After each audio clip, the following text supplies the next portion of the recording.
So my talk really was going to take you through, very briefly, through a historical sweep of how we started with CSR and where we're at now.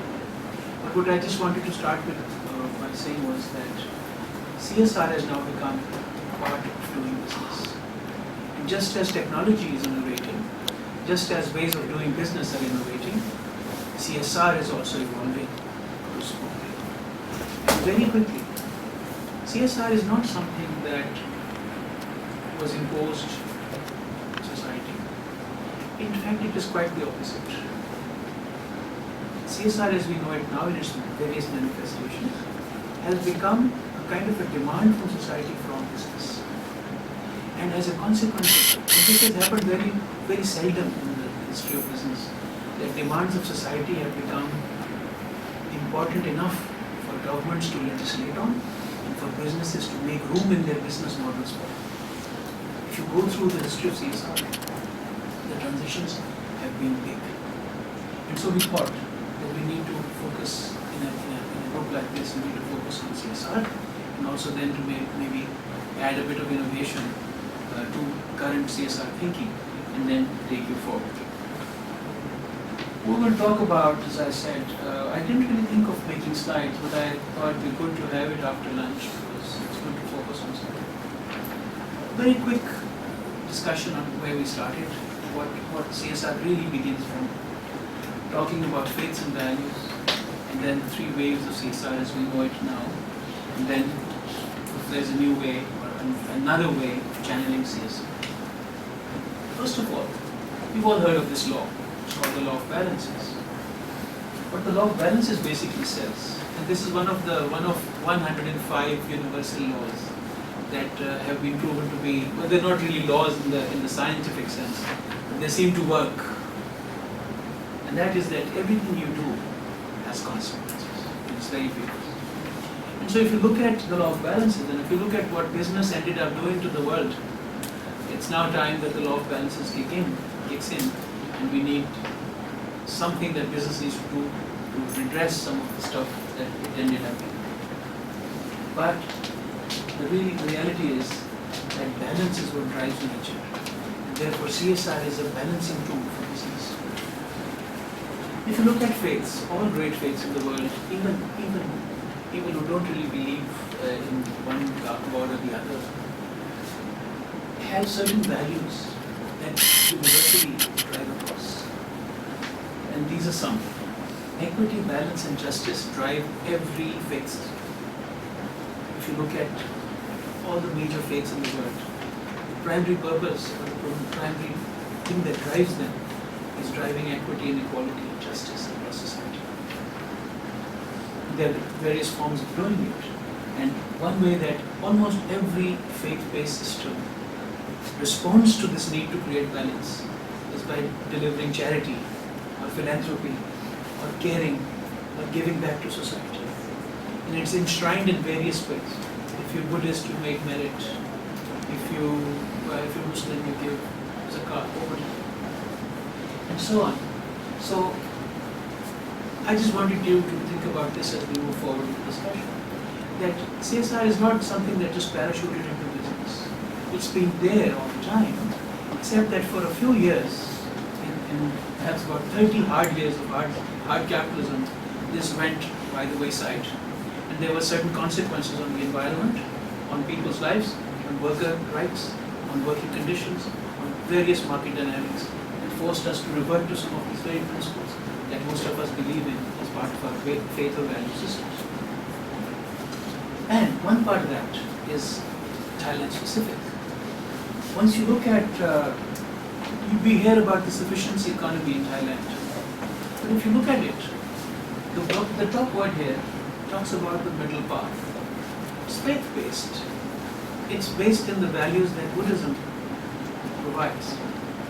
And interestingly, the middle path is also reflected in different words in a number of world faiths. And it talks about moderation. It talks about reasonableness. It talks about self-immunity to external and internal change. It talks about honesty, integrity, and, by the way, the B word, creating balance. And if you go through literature in a number of faith-based or sources, you find that these things reverberate all through. So I just wanted to set the context for this. This is one of the newer ways of looking at social business, or social responsibility. And why I chose this was not only because the budget is there, but also because this is a management strategy. Now, all the other CSR things that you discuss sometimes are driven by philanthropy, sometimes are driven by need to report or legislation or regulation, sometimes driven by the need for the owners to do well, like the Cadburys and the Tatas.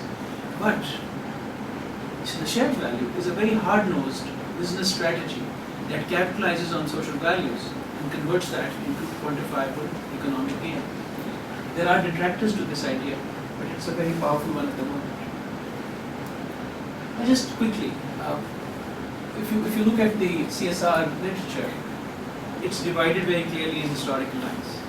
Before 1950s, it was about the caring company.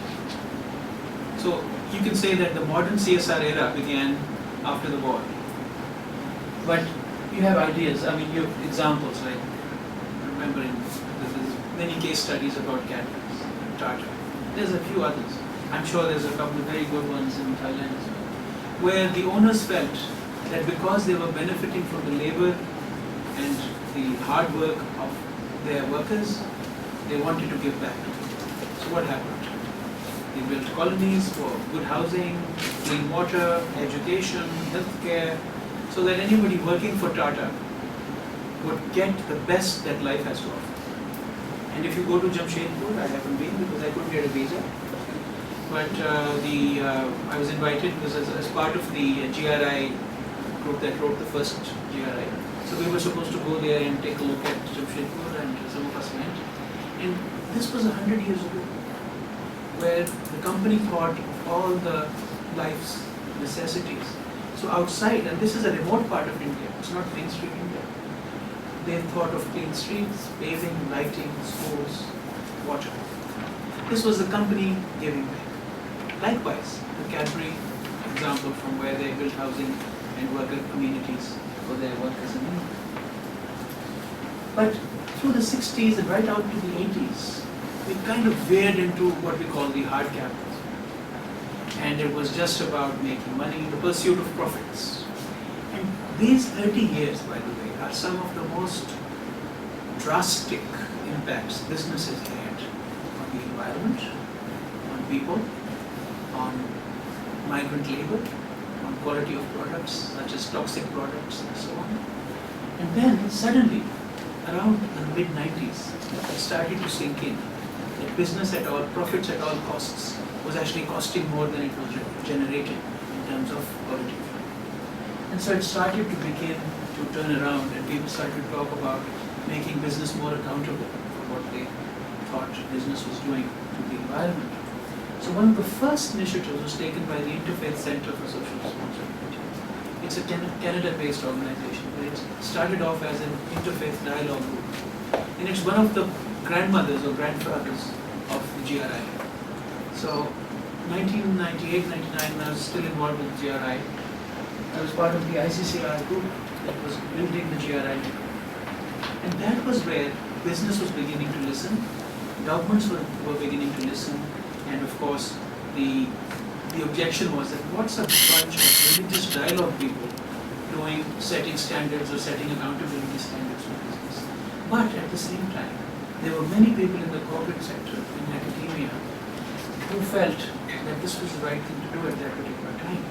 And so we kind of saw the industry move behind some of these initiatives. And GRI was born. Now it's in its fourth iteration. It's become the world's most adopted voluntary standard for social business, for social responsibility. And we continue to see that they're building layers and layers as sector supplements come up. As part of at least 2 sector supplements, which took us around the world, and we ended up doing indicators for various businesses, especially in the food industry.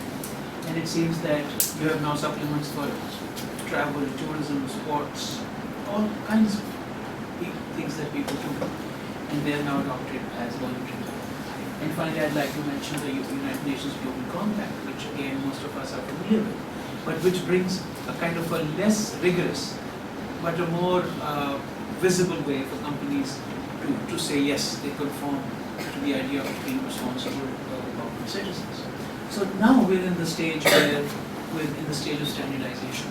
Everything is being broken down into to systems and to indicators and to measurements. And today you can actually write a report which can be graded independently by somebody who will review your indicators and say, yeah, this report looks like it's A or B or C. And this is where we are going. Why is this so? Because as the consumer has become more and more educated, as the consumer has become more and more aware of what business is all about, the consumer has also begun to assert more, well, their voice or their view on how business should operate. But while CSR was happening, other breakoffs were also happening. And I just wanted to name four. The corporate social performance thing was one of the first responses to CSR. This was the first kind of business quote-unquote take on CSR, which said that we can measure corporate responsibility. The second, of course, is the ethics and business stakeholder theory also took upon various perspectives to the idea of making business responsible. And perhaps one of the later ones that is now getting currency is shared value. So I don't have the time to really go through each of these, but I just wanted to set for you a kind of a context, a historical context, so that when the speakers come on the panel, you get a kind of a sweep of where we are all coming from. And all of them are quite sure of how to do it. The hows have now become a big discussion. So a lot of consultancies are out there telling people how to create social value or how to report on social responsibility or how to do sustainability reports and so on. So there's a number of ways in which you can do CSR. So one thing because we are the UNIS Center, of course, we have an agenda to push. What we wanted to also put in front of you is that CSR can be done through social business. You might ask, isn't CSR a competitor to social business? Well, our submission is that no. It's a channel for social responsibility. It's one of the many good ways of channeling resources, person talent, manpower, whatever you call it, into sustainable economic market-based activities which will ameliorate poverty, which will help people get a better quality of life and so on. So I just wanted to, this is Eunice's own writing, and I just wanted to share with this you as the last, we have a minute left, right? Alright guys, you have a minute to read this. Fortunately, this is not a medical doctor's writing, so you can read it. So he just talks about a business whose objective is to overcome poverty. But it's a business. A lot of people confuse social business with philanthropy or charity or grants or grant-based stuff. Eunice says no. Business is a business. At the end, it has to make a profit. And then he says, and then he must say, a business is only a business as long as it can survive financially and economically. And then he goes on to look at how it should be run. Investors are able to get back what they invested, but no more. There's a subtext to that which says that people who design or develop or build or create a social business can actually go and work for that social business and get a salary out as well. So it's not just a one-way street. Then, once the investment amount is paid, no more profits are paid out as dividends. So this is basically the whole idea of making sure that the money doesn't make a few people rich. It helps propagate the benefits of business wider and wider. And finally, talks about environmental consciousness, workforce, equity, fair labor, and so on. And my favorite is number 7, because if he started out by writing 6 rules of social business, but he ended up doing the 7th one, and that's my favorite. And that is, we do it with joy. And it's not just a flippant statement, ladies and gentlemen. When you do something such as charity, a lot of people will tell me when they give, it makes them feel good. When you help somebody who needs your help, it feels good. When you do something that helps other people, or that makes other people's life easier, it makes you feel good. So that's why the motivation for social business also lies in knowing that what you're doing is not enriching just 1 or 2 or 5 or 10 people. It's just not making you big money. It's also going out and helping you. And it doesn't have to be an act of charity over time. Eunice's main stress is that charity cuts dignity and self-respect. If you allow for people to make a life for themselves through business and enterprise, chances are they'll not only regain or build their dignity, they'll become more serving and more valuable members of society. So our thrust on this is that CSR is great, it's time that we do it, social business is one very strong way of doing it. And now as I introduce the panel to you, we'll unpack some of the stuff that I said in actual examples, in actual vignettes, in actual experience, so that then you can ask questions and we can move.